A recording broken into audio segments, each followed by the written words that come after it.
Program vaksinasi COVID-19 merupakan salah satu langkah utama dalam mengatasi pandemi yang kita hadapi saat ini. Vaksin COVID-19 di Indonesia merupakan vaksin pabrikan Sinovac dari Tiongkok. Selain itu dikenal pula vaksin Sputnik V dari Rusia, serta vaksin COVID-19 pabrikan Moderna dari Eropa dan Pfizer dari Amerika Serikat.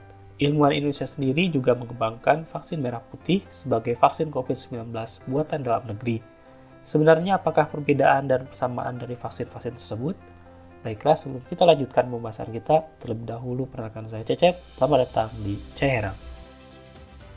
Pada dasarnya, vaksinasi adalah upaya memasukkan antigen atau bagian dari kuman, baik itu virus maupun bakteri, ke dalam tubuh yang tujuannya adalah mengaktifasi sistem imunitas adaptif, yang dalam hal ini bertujuan untuk memerangi virus SARS-CoV-2 yang merupakan penyebab dari penyakit COVID-19. Jadi semua vaksin COVID-19 pada dasarnya memiliki persamaan dalam hal berisi antigen dan bertujuan untuk membangkitkan imunitas tubuh agar kebal terhadap serangan virus SARS-CoV-2. Untuk penjelasan bagaimana cara vaksin membangkitkan sistem imunitas tubuh adaptif, Anda bisa menyimak tema tersebut di video lain dengan tautan yang ada di bagian deskripsi. Ini adalah gambar struktur virus SARS-CoV-2 dan bagian yang dilingkari adalah spike protein yang merupakan antigen yang digunakan hampir semua produsen vaksin COVID-19 sebagai bahan utama dari vaksin. Adapun perbedaan dari vaksin-vaksin ini terletak di cara mengirimkan serta mengemas antigen ini. Di sini kita lihat setidaknya ada 5 cara. Pertama adalah produksi vaksin yang berisi mRNA, kemudian kedua adalah dengan menggunakan vektor virus, ketiga adalah dengan virus yang diinaktivasi, keempat adalah virus hidup yang dilemahkan, dan kelima adalah vaksin yang berisi antigen spike protein saja. Adapun penjelasan masing-masing metode tersebut adalah sebagai berikut. Pertama adalah vaksin yang berisi virus yang dilemahkan.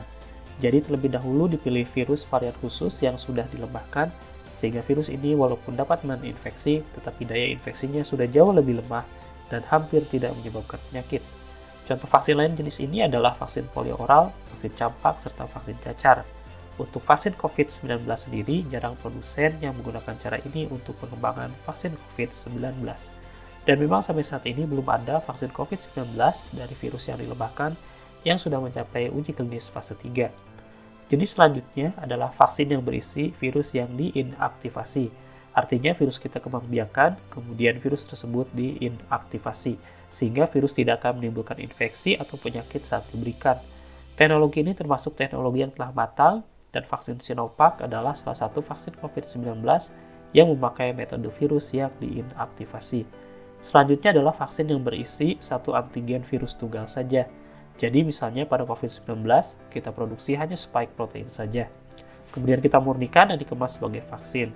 Keunggulan dari cara ini adalah efek samping yang lebih sedikit, akan tetapi daya vaksin dalam menimbulkan imunitas lebih kurang, sehingga seringkali perlu ditambahkan bahan adjuvan atau diberikan secara beberapa kali. Untuk vaksin COVID-19, beberapa produsen mengembangkan vaksin jenis ini, namun sampai saat ini, sepengetahuan kami belum ada yang sampai ke uji klinis tahap 3. Kemudian selanjutnya adalah vaksin yang berisi mRNA atau messenger RNA. Bedanya, mRNA ini bukanlah antigen, namun berisi informasi tentang struktur antigen. Saat mRNA disuntikan, maka mRNA akan masuk ke dalam sel, dan sel akan menggunakan informasi yang dibawa mRNA untuk memproduksi antigen virus, yakni spike protein. Dikarenakan tubuh sendiri yang memproduksi antigen ini, maka jumlahnya yang diproduksi banyak dan menghasilkan reaksi imunitas yang kuat. Teknologi ini tergolong baru dan beberapa vaksin COVID-19 jenis ini, yaitu vaksin buatan Moderna dan Pfizer. Kelemahan terbesar dari vaksin ini adalah mRNA yang cenderung tidak stabil, sehingga penyimpanan vaksin ini harus di tempat dengan suhu yang sangat rendah sehingga menyulitkan dalam distribusi vaksin jenis ini. Selanjutnya adalah vaksin vektor virus. Sebenarnya hampir mirip dengan vaksin mRNA.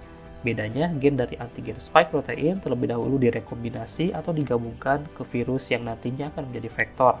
Virus yang dipilih sebagai vektor adalah virus yang tidak menimbulkan penyakit di manusia, misalnya adenovirus tipe 5. Saat dimasukkan ke dalam tubuh, virus ini akan masuk ke sel manusia. Di sel ini, virus akan memaksa sel memproduksi antigen spike protein. Antigen ini kemudian akan menyebabkan pembentukan imunitas terhadap COVID-19. Contoh dari vaksin yang memakai teknologi ini adalah vaksin Sputnik V serta vaksin COVID AstraZeneca. Pada prinsipnya, vaksin vektor virus ini mirip dengan mRNA. Namun karena vektor virus relatif stabil, Penyimpanan vaksin jenis ini tidak terlalu sulit, seperti penyimpanan pada vaksin mRNA, sehingga distribusi vaksin vektor ini relatif lebih mudah. Tentu dari semua jenis vaksin tersebut, manakah yang terbaik? Sayangnya kita belum mengetahui. Sebagai informasi, belum ada satupun vaksin COVID-19 yang ada saat ini sudah menyelesaikan uji klinis fase 3. Data yang ada saat ini baru sampai di analisa interim atau data preliminary dari sebagian sampel yang terkumpul pada fase 3 penelitian. Sementara ini dari data tersebut kemudian dinilai efikasi, utilitas, serta efek samping lain yang lebih jarang. Sebagian menunjukkan dari data sementara ini vaksin aman dan efektif. Namun tentu saja angka pasti keamanan dan efektivitas dari vaksin-vaksin ini masih belum pasti. Untuk vaksin Sinovac saja, efektivitasnya masih berkisar antara 69-90%. Pada akhirnya, analisa akhir dan data surveillance post-marketing akan memberi kita kepastian mengenai data efektivitas dari vaksin-vaksin tersebut. Dan tidak lupa mengingatkan bahwa vaksinasi bukanlah akhir dari pandemi. Ini hanyalah awal dari akhir pandemi. Tetap patuhi protokol kesehatan, jaga jarak, hindari keramaian, dan senantiasa memakai masker. Akhirnya sampai juga kita di akhir dari video Cairang mengenai jenis-jenis vaksin COVID-19. Semoga bermanfaat dan jangan lupa dukungannya dengan memberi like atau jika ada pertanyaan dapat disampaikan di kolom komentar dari video ini. Akhir kata saya Cecep undur diri dan sampai jumpa kembali di kesempatan yang akan datang.